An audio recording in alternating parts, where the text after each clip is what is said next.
Shakespeare's Sonnet 18 is often remembered as a love poem, but it's really making an argument about time, beauty, and the power of poetry.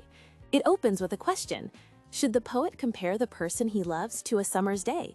Summer sounds like a perfect compliment because it represents warmth, beauty, and youth. But the poet quickly decides that the comparison falls short. The beloved is actually better than summer. To explain why, the poem points out summer's flaws. Summer can be rough. Strong winds can shake and damage new flowers. Summer is also short. It doesn't last very long, like a lease that expires. And it's inconsistent. The sun can be too hot, or it can disappear behind clouds.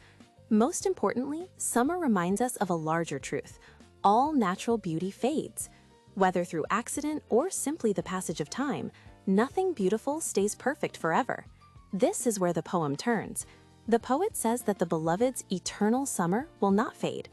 That doesn't mean the person will never age or die. Instead, it means their beauty will be preserved in the poem itself.